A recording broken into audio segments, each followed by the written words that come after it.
I know it's going to be beaten out over the coming weeks, but it's a fascinating paper and it's a really valuable resource, because a lot of the stuff that comes out actually of the Nevin Institute, from Lisa and from Paul and from others, from Kira and so on, it's work that we can base so much of our union work on, and we can make arguments and formulate arguments and all of that kind of thing based on the work. And this isn't going to be any different. It raises lots of questions, but it begins to tease some of those things out and let us look at how we can move forward.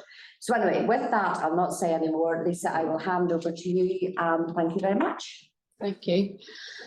Yeah, so thanks everybody for coming along today, and I know that there's some people joining us remotely as well, so thanks to the interest, I guess, in the paper. As Jackie just said, this is a seminar based on a forthcoming working paper, which I suppose we could have published ahead of today, but we were keen to wait until after the seminar, because that policy piece at the end, I think, can be bolstered by the kinds of questions that people have based on the findings coming out. And I'd rather, put that into the paper as it is published, rather than, wish I had afterwards. So the seminar today, as I said, is based on a working paper I've done over the past number of months alongside research intern Kira O'Gorman, based out of UCD. And this follows on, I suppose, from a series of work that I've done over a number of years now within the NERI, looking at gender gaps in pay, both in Northern Ireland and the Republic of Ireland. So the last one being a working paper back in 2020, which done a gender pay gap paper based on an unadjusted gap, so looking at the raw gap in earnings between males and females on a north and south basis.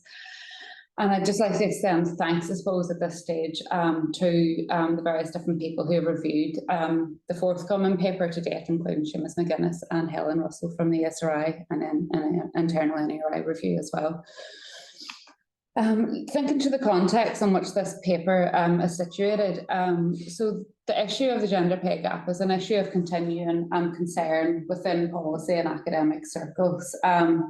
Both because, the size and the magnitude of the gender pay gap continues to be an issue right across advanced economies, but also that job in terms of trying to explain and understand the gender pay gap and feed that back into the policy look, I suppose, is where more of the work has been happening recently. How do we look at this, what is happening in terms of the size of the gap, and then try and design policy so as to affect change? But there's been a limited number of empirical studies which have been concerned with understanding the gender pay gap in Northern Ireland. There has been in recent years a turn within NISRA, which is great to see, to start publishing on an annual basis unadjusted gender pay gap figures. So it looks at gender differences in pay between males and females working part-time and full-time, and publishes them based on that annual survey of hours and earnings. And that's a great development, because it allows that tracking over time of differences in pay, and it allows for that to be in the public fora, rather than researchers such as myself or others come along and have to do that piece. That's just done as part of their official statistics now. The broader context, though, as we talk about the gender pay gap in Northern Ireland, has tended to be one that I have found when I go into policy discussions and meetings that aren't necessarily about gender pay or equality or women's focused events or things like that. It tends to be this kind of feedback to me is that gender pay gap isn't an issue of concern in Northern Ireland, significantly lower than what it is in the UK.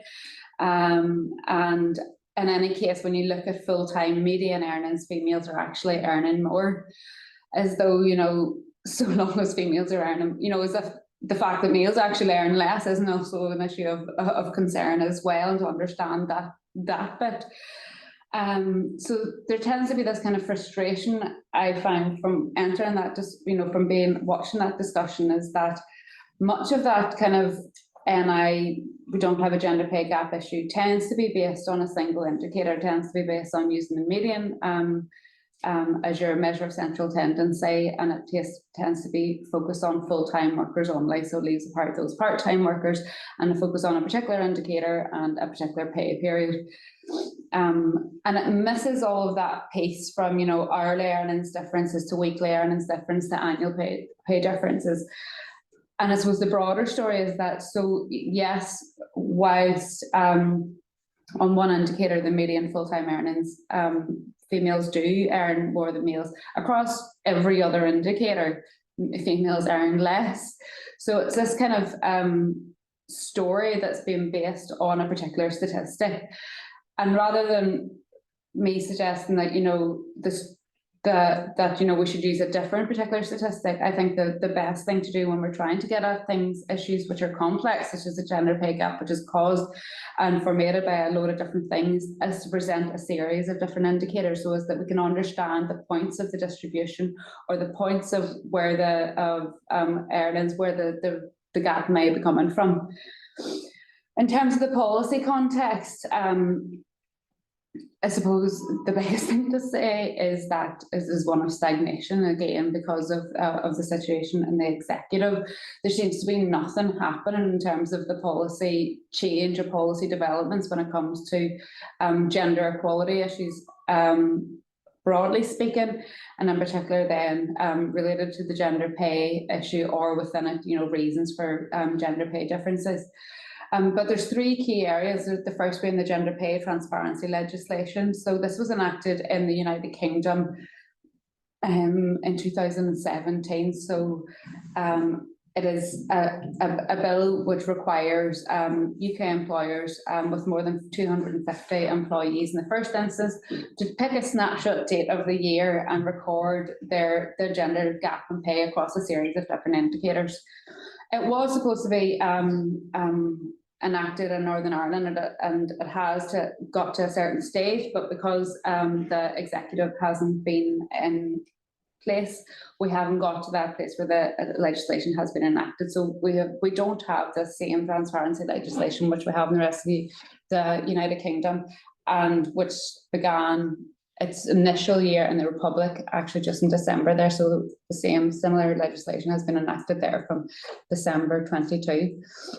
The gender equality strategy, again, a strategy that seems to be in flux for God knows how many years now. You know, each time the Assembly comes back in, it seems to be, you know, we need to update the strategy, and then we'll do another strategy, and then we'll review it again. And it seems to be this story of stagnation. And similar to things that, you know, we've said in relation to other strategies, and like, is that much of what we know causes gender equality issues, much of what should be in a strategy, we know about it and it's there. So I suppose if the best thing to do is to move, should the executive come back in, move to put that in place rather than kind of go back to the consultation stage. And then the integrated early years and childcare strategy. Jackie was actually asking me earlier about an update of this because she has read the draft of the paper as is, and it was stating some dates that I had taken from the Department of Education website about dates through October to the end of December last year as to when certain parts of the strategy was going to be kind of, you know, released and then feeding into a broader strategy being released in March. I can't find basically where any of the supposed publications from September through to December have been. I don't know if they've happened, if they're internal documents that aren't actually being made public. So again, it's just difficult to understand or to know what's happening with this integrated in early years and childcare strategy. I know there might be some people in the room who can tell me when we get to the Q&A. But getting to the focus of this paper. So this paper that I have done aims to explain in the first instance the nature of the gender pay gap in Northern Ireland. And then the second part of that is to assess the extent to which different family or individual characteristics or job-related characteristics drive or protect differences in earnings of males and females. But as I mentioned there briefly, how we measure the gender pay gap matters. the gender pay gap is a metric that tells us about differences in earnings between males and females in the labour market. And it is one of the main mechanisms used to assess the extent of gender equalities or inequalities in our labour market. And it captures that differential economic returns from paid work rewarded to females as compared to males. And there's different ways of capturing it. And as I said, the first paper that I had done on this back in 2020 looks at unadjusted gap. So that tries to get the raw gap in earnings. So if you just get, males and females and take their average earnings, what is the percentage difference? Or take a different, that's using the mean. You could take the median, different measures of central tendency, and compare the raw gap, not accounting for the fact that males and females have different characteristics within our labour market. So it's just that raw gap. So as I said, I'm not going to go into detail about that unadjusted gap or different updates in that, and you can, that paper is available on our website. I'm going to focus on the adjusted gap. This is just for the slides in the GUP. Actually, they have the different links to those different papers. So what is the adjusted gender pay gap? The adjusted gender pay gap seeks to estimate how much of the gap in earnings remain after we account for the fact that the characteristics of males and females are different within our labour market. And it allows us to determine how much of the gap can be explained by differences in those characteristics and how much remains after we've accounted for those characteristics. And it allows us then, secondly, to look at the size of the gap in earnings once we've adjusted for characteristics. Then it allows us to break it down and to go how much of it is due to the fact that males and females have different characteristics, how much of it got to do with the fact that different characteristics are rewarded differently in the labour market, and how much has it got to do with the fact that males and females are paid differently for those same characteristics. So that kind of three-stage part, whenever you're breaking it down, that's ultimately what we're trying to do when we're adjusting it. And it allows us to get at this closer to the concept of unequal pay for equal work. But it is what I present today in terms of the adjusted gap is in no way, I suppose, I wouldn't want you to leave here thinking this is the discrimination effect, because that has been taken up by other people who've done adjusted pay gap papers in the past, that it has been interpreted by some that that's this discrimination effect. While discrimination may be a factor in there, its relative weight remains unknown, because, well, ultimately, what I suppose some of the conclusion I'm going to come to today is that the data that we have to actually get at reasons for gender differences in labour market participation or gender differences in pay is pretty crap. We can't really get at a lot of the nuance because our data isn't good enough. So we don't know how much of it's got to do with the fact that the data that might explain some more of it isn't available to me to be able to look at it, or there's discriminatory factors in place. It is likely to be a combination of those things. And I suppose the discrimination effect can also link into the adjusted gap through indirect discrimination effects. So that bit we can explain, we might be able to explain the fact that, males and females are occupied within particular occupations or sectors or whatever. But there might be indirect reasons right through, the lifetime cycle as to why males and females are within particular occupations or sectors. And, so that's, I suppose, why we can't get at the discrimination effect. But what factors does the literature, I suppose the starting point for me was to go to the literature and go, what factors does the literature identify as determinants of the gap in pay? And I suppose the primary one being that human capital piece. So this has got to do with differences in education, differences in skill, or differences in accumulated experience. So all of those different ways that people pick up their human capital through their life course or through their working life, I guess. And it's through, sometimes people equate the human capital piece with education, and immediately when you think, well, why is there still a gender pay gap? Because across most of the advanced world now, females outrank males in terms of educational attainment, and have done for quite a long time now, for about 25 years now. On average across the European Union, females have been outranking males. So it's got to do with other explanatory factors to do with skills accumulation and that build up of knowledge and experience, that build up of human capital through your life. Other key factor being occupational and sectoral segregation. I just touched on that, the way males and females are dominated into particular occupations and particular sectors, and this both horizontal and vertical segregation, being that females are more likely to be in lower paid sectors and males more likely to be in higher paid sectors.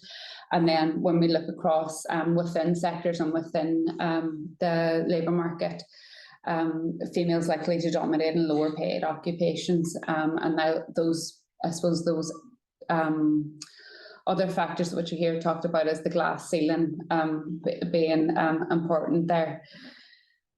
And I suppose I should emphasise at this point, or maybe I'll leave it to the next point, is that these are factors which have been identified in the international literature as important. And actually, when we go through some of the findings for Northern Ireland doesn't actually always line up with what the international evidence has shown in terms of gender pay gaps. And, you know, there is points of where we align, but there is points of difference, which is interesting. I'm also running similar stats in terms of the adjusted gender pay gap for the Republic, and some of the points of alignment, because I can almost see what that's going to say, because other people have done Ireland comparisons to other European countries. They just haven't done that Northern Ireland comparison. And Ireland tends to be an outlier compared to some of the European economies in terms of how its adjusted gender pay gap comes to play. And I, from knowing that literature and then knowing the results from this Northern Ireland paper, I can see that there's big alignments between Northern Ireland and the Republic, which might actually lead into what we were talking about earlier, that Irish mothers piece, and, you know, that kind of cultural factors, I suppose, in many ways. A third area is the part-time penalty and the part-time pay penalty. So females being more likely than males to work part-time, and the fact that part-time work tends to acquire a penalty. So part-time employment, even on an hourly, when you look at it on an hourly basis, tends to be paid less than full-time work. The IFS have done a really interesting paper recently looking at to try and look at the causal reasons behind why full-time and part-time, why there is this part-time and full-time part-time pay penalty, sorry, and to try and to draw that out a little bit. And what their paper has found is that even if you take in the impact of children or the impact of time out of the labour market, and, you know, try and factor that in as a reason why women work part-time or whatever, even if you account for that, time out of the labour market for if you go back in and work full-time, you're less likely to have a penalty when you go back in than if you go back in working part-time. So there is this additional penalty for going back in working on a part-time basis than if you went back in and continue working on a full-time basis. And their explanation for that tends to be, and, you know, it's like more research needed, is that their kind of inclination is that this has got to do with where part-time employment is situated, with the types of jobs that part-time employment tends to be, the occupational and industries where part-time employment is. Not necessarily that there's some reason why part-time work should necessarily have to have that penalty.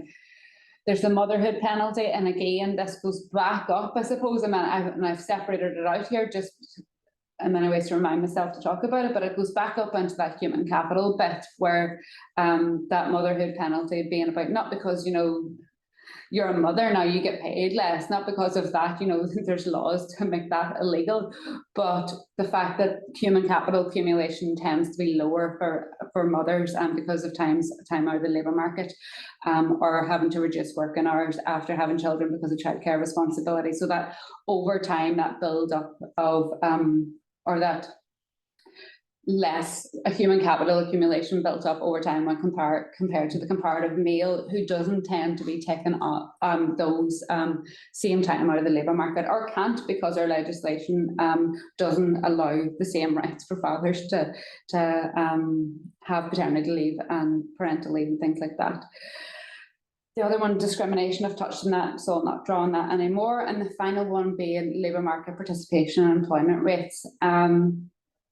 So one of the reasons, one of the factors found within the literature has been significant to try and understand in the gender pay gap is that in countries where you have a high employment rate, you tend to find that a high employment rate of females, you tend to find a larger gap than in countries with lower employment rates. So the thinking behind it is that females with higher earning power are more likely to work than females with less earning power.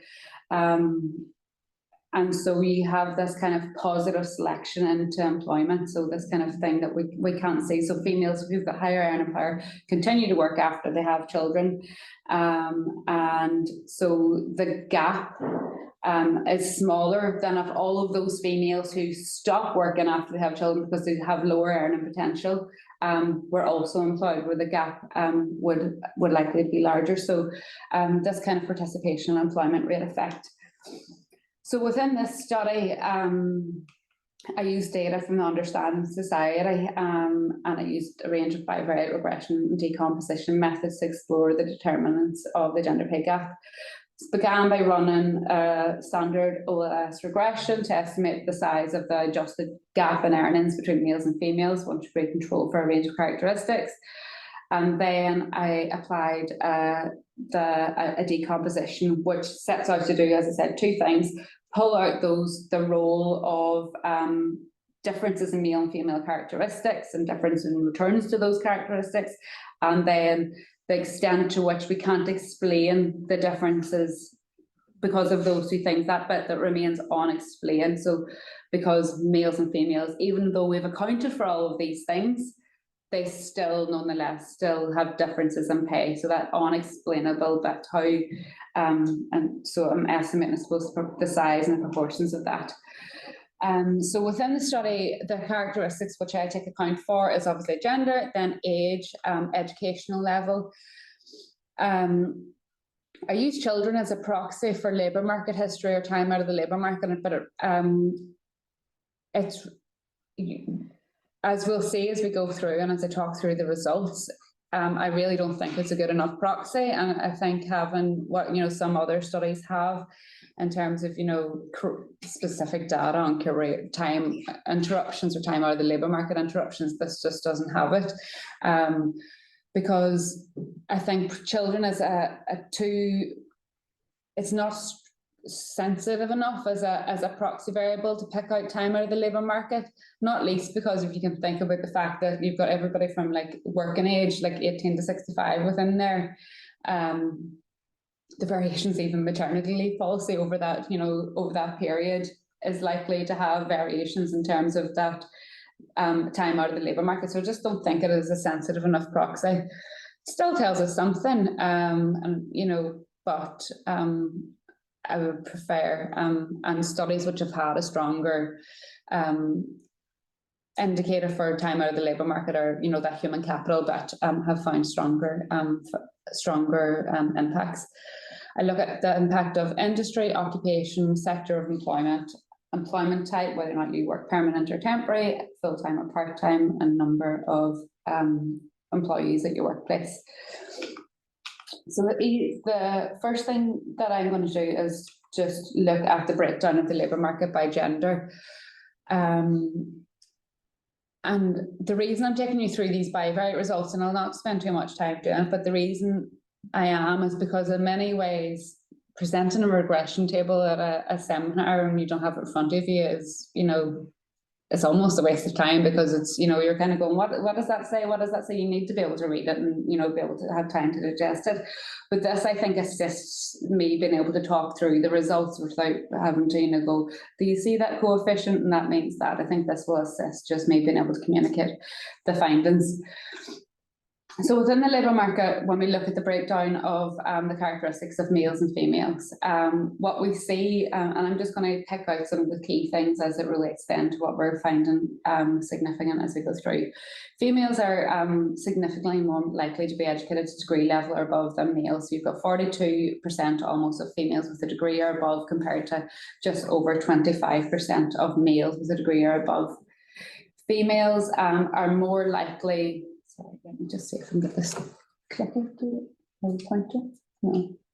Is that pointing on that yet? Yeah, that's not doing it now. Females are more likely to have children within the labour market. So 16% of females have one child compared to 10% of males. And just slightly, 23% of females have two or more children compared to 22% of females. And this is where I first got the indication that there might be positive selection effects going on, that the fact that females with children are more likely to be, to be employed than males was giving me some indication that there might be some positive selection into employment for women with children first. Looking at the breakdown of sector employment, we see that females are about equally as likely to be employed in the public or the private sector, about 50-50, whereas males are much more likely to be employed in the private sector than in the public sector. About 2/3 to 1/3 of males are in the private sector as opposed to the public sector. In terms of occupation, females dominating in the professional occupations, the associate professional occupations, but then on the bottom end of the occupational pay distribution as well. So they're dominating within the care and leisure and other services occupations, sales and customer services. Whereas males tend to be dominated, are more likely to be in managerial occupations. Males are much more likely to be in skilled trades occupations, and males are much more likely to be in those process, plant, and machine occupations and elementary occupations. In terms of industrial breakdowns, again, nothing that you probably haven't seen before in terms of the breakdown of males and females. Males more likely to be in the manufacturing or construction sectors, wholesale, retail, and transportation. Females dominating more than half of females employed in the public admin, health and education sector. Females also dominating, or the second largest proportions of females as they're occupied is in the wholesale, retail, and transportation sector. And again, males, just over 90% of males working full-time, and about 2/3 of females working full-time, compared to 1/3 of females working full-time or part-time, sorry.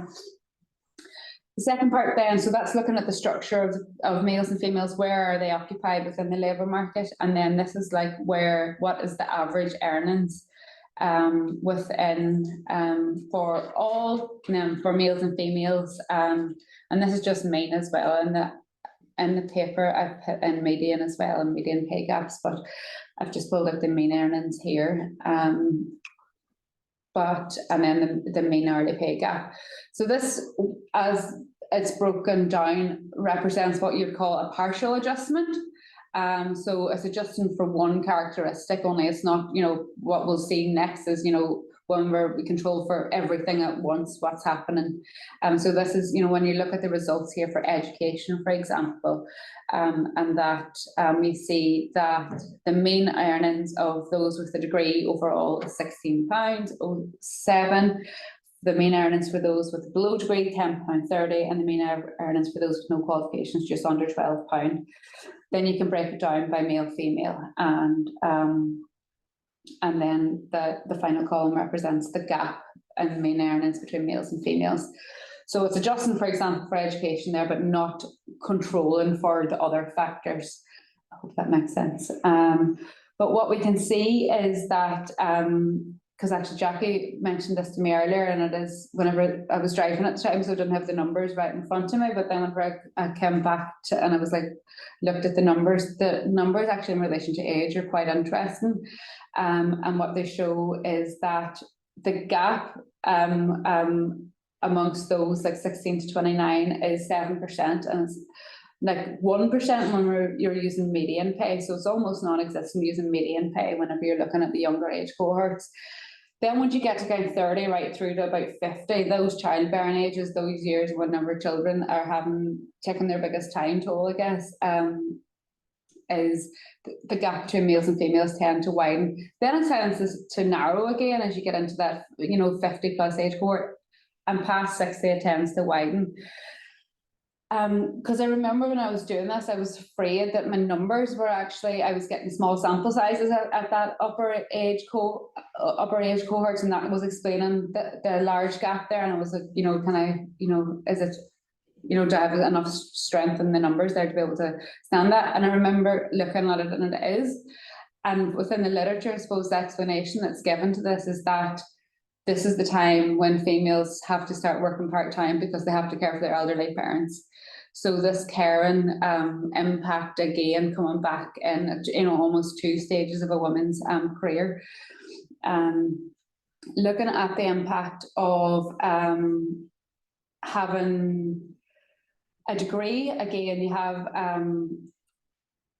a gap between, so those with the degree earn the most, those with no qualification, or those with below degree, actually, and this tends to be the case across a lot of those with below degree earn the least.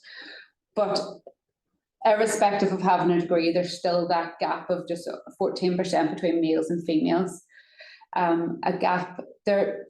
Looking at the impact of having children, and I'm not going to dwell on it now because it'll come to as we go through. The point at which it seems to be becoming a point of contention and really like children having a negative impact on the earnings of females seems to be past the point of 2 children. Having 1 child does have its effects, not massive, but it's that point at which 2 plus children tends to be having the negative effect. I've got 2 children. I can understand the complete reason for this. Looking then at how this breaks down by occupation, by sector, and by sector of employment as in public, private, by industry, and by occupation, because the results in terms of public private are actually interesting as well as we go through it in terms of the dominant explanation for explaining the dominant explanation that tends to be within kind of the broad kind of policy debate in Northern Ireland as to why the gender pay gap in Northern Ireland is lower than it is in the UK tends to be an assumption that it's because more females are in the public sector, and that is holding down the gender pay gap. What I actually find when I go through and run the regression and then decompose the gap is that it's not actually being within the public or private, it's not with private sector actually doesn't have a particularly negative effect on the likelihood of there being a gap. What seems to be the case is that, so it's not that if we had more females working in the public sector, we would correct any gender differences in pay. It matters where within the public sector that they would be occupied. So it's not that, if we got more carers into the public sector, suddenly the gender differences in pay would no longer be a problem, because we know that caring roles are low paid compared to higher paid occupations. So it's not a way of solving this. Within the just other key numbers there. So managers earn more than obviously are at the higher end of the average earnings spectrum, followed by professionals, associate professionals, right down at the bottom, elementary, and sales and customer services being at the bottom of the pay in terms of occupations. In terms of industries, that ICT sector tends to have the highest average earnings, and the lowest average earnings being within the accommodation and food services sector. This table, and I didn't know how it would transpire here. You don't actually have to see the numbers, but if you are interested afterwards, I thought whenever you, because I'll talk you through the findings, you'll be able to see them if they're on the screen in front of you. If you're, I'll talk through the findings. But the first thing to explain, I suppose, what this table is doing is a regression model, and it's 5 models that I have ran. And what a regression tries to do is it seeks to control for different factors along the way. So each model, I'm adding in different characteristics to see what impact that is having on earnings. So the first model I add in gender. What is the impact of gender on earnings? Second model, then I add in education and age. Third model, I add into that children. Fourth model, contract of employment and full-time, part-time, and whether or not you're in the private or public sector.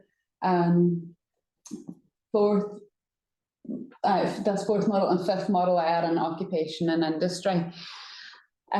First model being that gender on its own. So when we look at the impact of gender on log earnings, this is we see that gender has no significant effects on earnings, and explains about 0.007% of the variation in earnings is explained by gender. So obviously I get to this point and I'm going, what's the point of this study?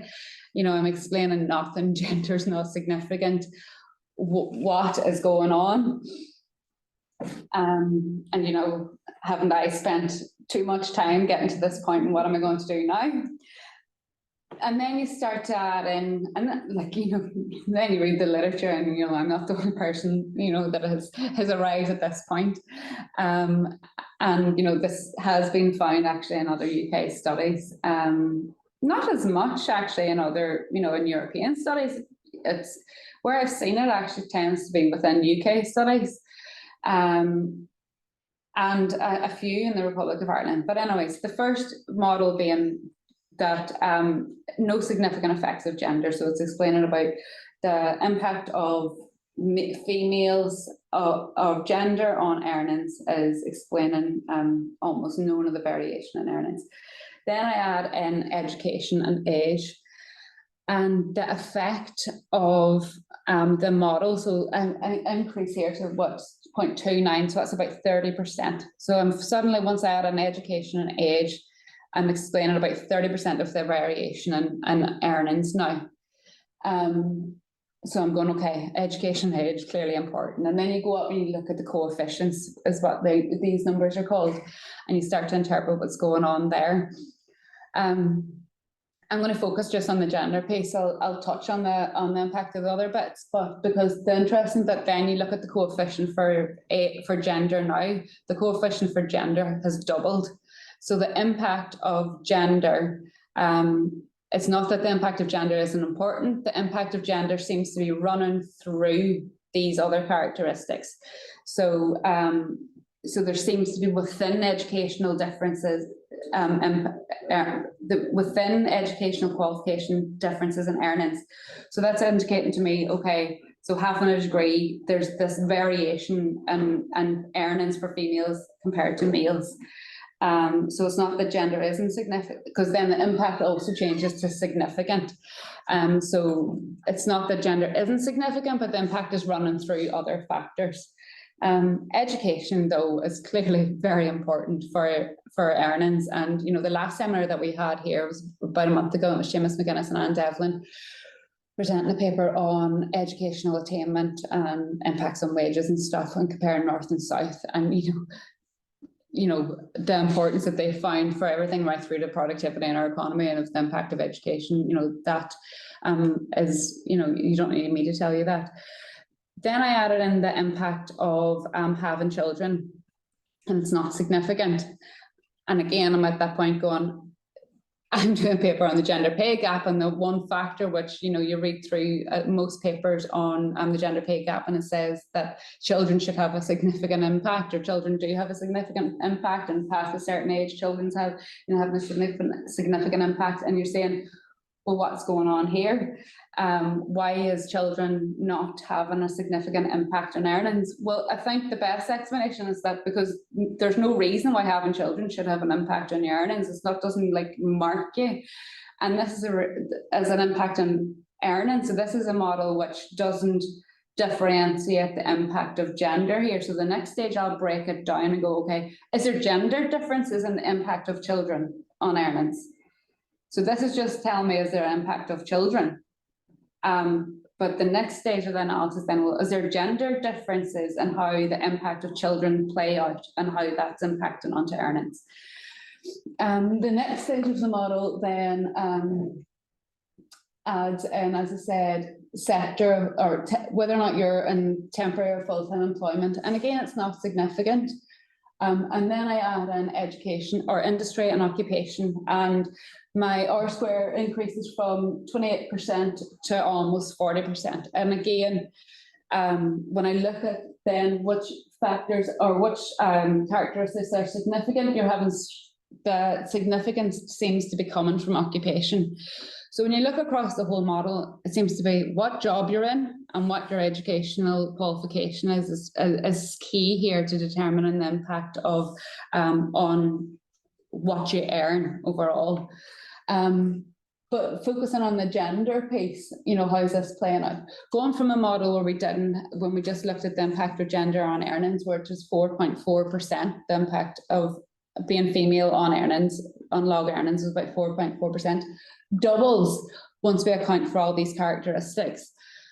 And this is significant because when we talk about the unadjusted gender pay gap in Northern Ireland as being small and not something that we shouldn't be concerned about, and we say we won't even look at the factors which are accounting for that because it's not worth our while, when we actually look at that, the effect of gender actually doubles.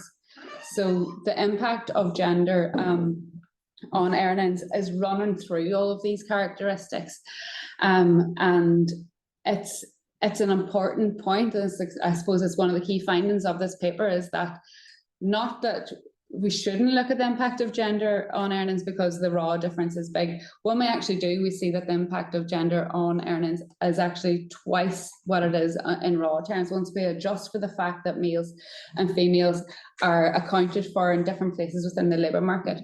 What does that mean? Like, that means that females in our labour market have superior characteristics. They're better placed within our labour market. They have higher earnings, on average characteristics. They're more likely to be in those higher paid jobs. They're more likely to be in particular occupations. But why then do we have a gender pay gap? Why is there a gap in log hourly earnings of 8.5%? It's because even when they're within those occupations or within, when they have a degree, there's that gap in pay. So that gap that I said we can't explain. We explain a certain amount of the gap. Actually, we make the gap bigger when we do explain it. The fact that females have better on average characteristics means their gap should be smaller. But because they get paid less for having those higher characteristics, our gap is widening. And this is just the results of that composition which does that. But I'm going to show you this because I think it visualizes it a little bit better. So this is the raw gap in gender earnings. So this kind of size, that's that 4.4% gap in log earnings. This is the impact of the better characteristics of males and females. Being a female compared to males should actually make the gap go right down. Like, you know, if you compare the size of that to that, the gap should actually be really, really small, the gap in earnings between males and females, owing to the fact that the characteristics of females are better. But because of the fact that this is the size of the fact that males continue to have higher returns for those characteristics, it means that we end up with this is that, you know, that's the that minus that equals that. That's how we end up with that gap. Again, for anybody who's interested in the particular numbers of the decomposition, this is what these results are, and it breaks it down to the explained components, the unexplained components. So what's the impact of particular occupations, or what's the impact of all those factors that I just said, and explaining the gap. And what you see is that sometimes particular occupations increases, some other occupations decrease it. Let me just pick an example so that makes sense. So having a degree decreases, this is the explained component of our gender pay gap. Having a degree compared to not having a degree, because on average, having a degree, you have higher earning power in the labour market. That decreases our gender pay gap.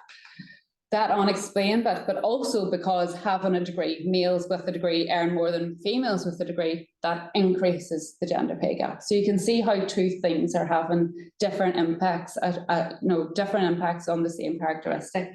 And that's the value of this analysis, I suppose. It allows you to separate that bit out. And in the paper, I go into detail right across all of those bits.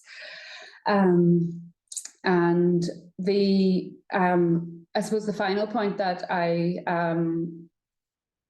want to touch upon, because I don't think I explained it very well earlier, is that, the impact of, let me go back to actually on the public-private bit.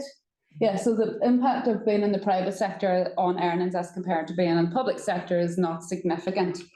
And then we break it down and trying to look at it then and the explained and the unexplained components. And what we're seeing is that being in the private sector increases the gender pay gap a little bit compared to being in the public sector, but not in any way that we might expect from that kind of, as I say, that kind of assessment that seems to be within the public agenda, that it's public sector employment which is protecting females here. And I think the answer, as I said, is within the occupations. Just putting more females into particular, bad paying jobs within the public sector, and in particular, poorly paid care and occupations, isn't going to make right gender differences in pay, because we see that those poorer paying occupations is driving up the gender pay gap. Those higher paid occupations is pulling down the gender pay gap. So you need to think about where within the public sector you might want to place particular jobs. And not even that, this kind of focus on, improving the labour market characteristics as the way out of, solving gender differences in pay. Not least, it excludes the fact that, by always improving the situation of females, they do have the relative, and that's about decreasing the relative position of males. Where most of the action has happened in terms of the gender pay gap is on that unexplained bit. And that's why I said at the start, most of what I'm going to say to you today, I can't even explain why it's happening. Most of the differences between males and female differences in pay isn't being accounted for by the characteristics that I've talked to you about by occupation, by their sector, by their work and hours. But it's been explained by things that we don't know. So even after we account for all of those things, there still remain significant differences in pay between males and females. And the latest data shows that on raw terms, that's at about 8%. And I'll leave it there, and I'm happy to take any questions that you might have. Thank you very much.